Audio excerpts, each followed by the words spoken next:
আজকে আমি যেটি দেখাবো সেটি হচ্ছে যে অনার্সের অ্যাডমিট কার্ড পরীক্ষার জন্য অ্যাডমিট কার্ড ডাউনলোড করার প্রয়োজন হয়। তো অনেকে যারা নতুন তারা জানেন না কিভাবে ডাউনলোড করে।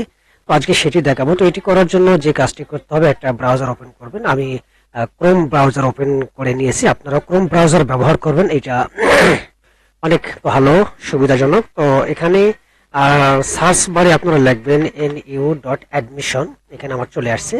আমি ক্লিক করার পরে প্রথম যে ন্যাশনাল ইউনিভার্সিটির ওয়েবসাইট সেটা চলে আসবে। তো আমরা আরেকটা ট্যাব ওপেন করলাম, করার পরে এখানে দেখেন, আপনারা এখানে নোটিশ বোর্ডে এখানে সবকিছু দেখতে পাবেন।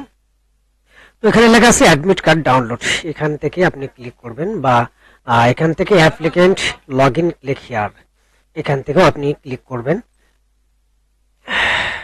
এরপর আপনারা যে কাজটি করবেন সেটা হচ্ছে যে যার অ্যাডমিট কার্ড ডাউনলোড করবেন তার অ্যাপ্লিকেশন আইডি একটা থাকে এবং পিন নাম্বার থাকে।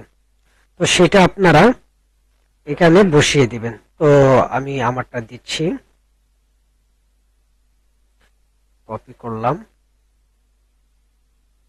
পেস্ট করলাম।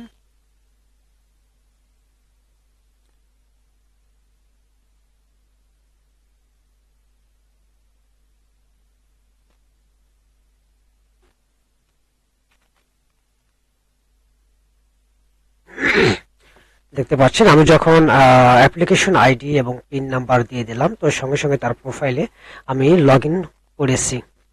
তো এই যে এখানে দেখতেছেন যে বাম পাশে অ্যাপ্লিকেন্টস হোম, এই পাশে দেখা যাচ্ছে যে home, view application, cancel form, photo change. আপনারা আপনার যে অ্যাপ্লিকেশন করছেন এটা দেখতে পাবেন, এখান থেকে আপনারা ফটো চেঞ্জ করতে পারবেন। নোটিশ বোর্ড, অ্যাডমিশন ফর্ম, এগুলো দেখতে পাবেন।